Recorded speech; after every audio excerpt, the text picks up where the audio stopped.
Welcome back, everybody, to another deep dive. And today we've got some listener-submitted terms that we're going to take a look at. Oh, cool. So we've got astute, kickoff, bee's knees, and lit. Wow, what a range. Yeah, it's a pretty wild mix, right? Yeah. You've got like some formal vocabulary hanging out with some super casual slang. Yeah, And I think that kind of shows just how dynamic language can be. for sure. So we're not just going to, like define these words. We're going to like really dig into them, right? Yeah. Where they come from, what they really mean, and why you should care about them.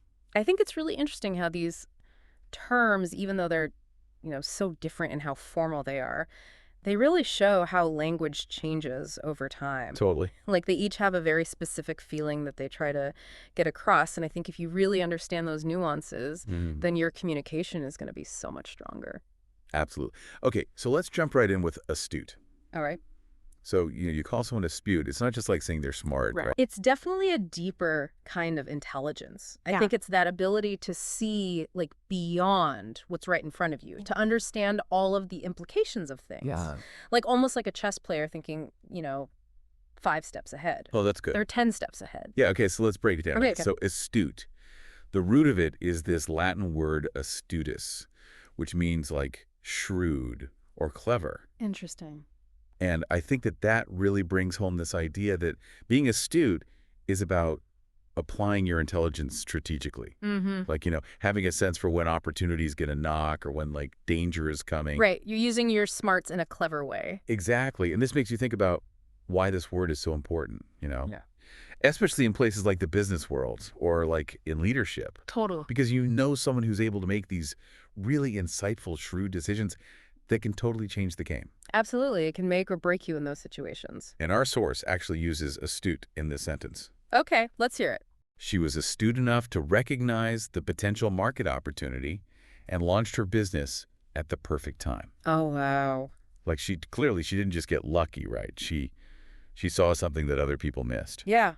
That sentence perfectly describes, an astute person. It's not just that they're watching, they're then taking action. Yeah. Based on that insight, it's like they've got this internal radar that's always on scanning for those important details. So like maybe to remember this word, we could picture someone in a really sharp suit. I like it. Making like a high stakes decision in a boardroom. Yeah. Suit astute. It works. I don't know, maybe. I like it. All right, let's shift gears a little bit and talk about kickoff. Okay. Seems like this word is all about, getting things going. Yeah, like injecting a little energy into that start. Yes, exactly. And, you're right, kickoff has this like really dynamic feel that you just don't get from saying like begin or start. Right. It's not just about starting. It's about starting in style. Yeah. So think about how different it sounds to say, the annual charity event will kick off tomorrow. Yeah. Like it's not just the start. It's about launching into something, with excitement. With momentum. Yeah. And, it's interesting because even though we used it in like that kind of formal example, Right. kickoff can be used casually too. Sure. Like you can kick off a party, you can kick off a weekend trip. Absolutely. It's a very versatile word. Yeah, it really is. Which is probably why we all use it so much. It bridges like formality and informality really well. And we can't forget where it came from. Oh, yeah. You know that literal first kick in a football or a soccer game? Right? It's wild how that like image became like a metaphor for any kind of beginning. It really is. Like you can picture that first kick. Yeah. Like the ball flying through the air. Yeah. And the crowd's going wild. It's a great visual. Perfect. Captures that energy. Okay. How about something a little more lighthearted? Okay, I'm ready. How about bee's knees? Oh, I love bee's knees. It's just one of those expressions that makes you smile. Yeah. It's just pure approval and delight. Like when you see something that's just absolutely the best. Yeah. It's got this charming, almost whimsical quality to it. It does. Doesn't it? And our example sentence really captures that, I think. Okay, what is it? Her new dress is absolutely the bee's knees. Everyone at the party couldn't stop complimenting her. Oh, yeah. Like you can just hear how much the speaker loves that dress. Right. And you can also hear maybe a little bit of envy in there, too. Just a touch. Just a touch. But mostly just that, like, excited approval. Yeah, and it's such a classic example of British slang, isn't it? Oh, absolutely. It's like that wit and that unexpectedness. And speaking of unexpected bee's knees comes from the Roaring '20s. Oh, that's right. And wasn't that a time when people were just coming up with all sorts of crazy animal expressions? It was like a whole trend. The phrases like cat's pajamas or elephant's eyebrows, like it was all the rage. Yeah. Yeah, it's wild. It makes you wonder, like, why did bees' knees stick around? Right. When all the others just kind of faded away. Yeah, it's a real mystery. I guess it's just had that special something. Maybe it's because, like, the imagery is so vivid. Mm-hmm. Like, you can almost picture this bee, strutting around with these, like, fabulous knees. Yeah. Like, it owns the place. It's so silly, but it works. Yeah, it's silly, but it's memorable. That's the key. It's probably the alliteration, Yeah. the bee sound and bee's knees. Oh, yeah, It just flows. that's true. But whatever it is, it shows that some phrases just stick around. Yeah, it really makes you wonder what future generations are going to think of our slang. Oh, I know. Speaking of expressions that change, Hmm. let's talk about lit. Oh, yeah, lit. Like this word, it's like a chameleon, right? It completely transformed. It really did. It's a perfect example of how language reflects, culture and how those attitudes change. Yeah. So it used to be slang for being intoxicated, Right. like lit up like a Christmas tree. Okay. But then somewhere along the line, it completely changed. So how did it go from meaning, someone who's had a few too many to like this feeling of excitement and energy? Well, think about what the image of being lit up means, right? Yeah. It's bright, it's intense, Mhm. and it kind of gives you that feeling of being energized or like turned on. Right. And I think that visual is what led to the change. Okay. It became less about, physically being intoxicated and more about this feeling of being excited by something. So it went from describing like a physical state to more of an emotional or experiential state. Exactly. It's really cool how the image behind a word can shape, how it changes. Yeah. And that happens a lot with slang because slang is so much more flexible than, proper language. Totally.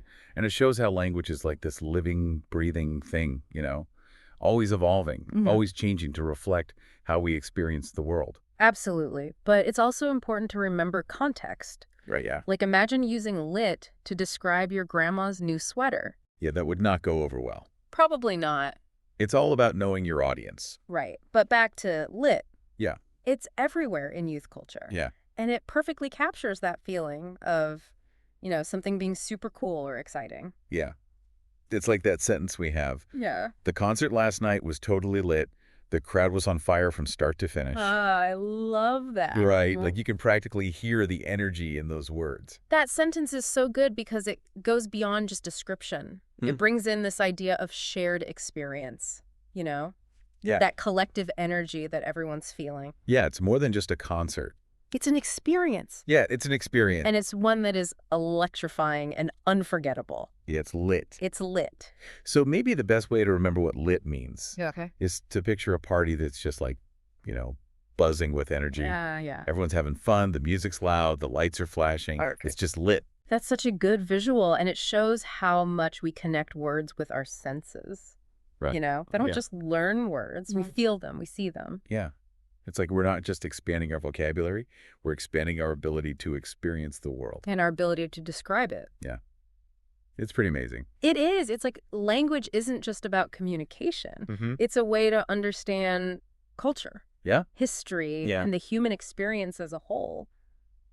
Okay, so we've gone from astute to kickoff to bee's knees to lit. What a ride. What a fascinating look at how language shapes our world. It's amazing how much we can learn from just a few words. It is. And I think what we see here is that each word, kind of has its own personality. Mhm. It adds a little something special to our communication. Yeah, it lets us express ourselves more clearly and more creatively. I mean, it's amazing how much we can learn Right. just from looking at a few words. Yeah. We went from boardrooms to football fields to like the Roaring '20s It's been quite the journey. and even to a totally lit concert. That's right. It really shows that language is anything but boring.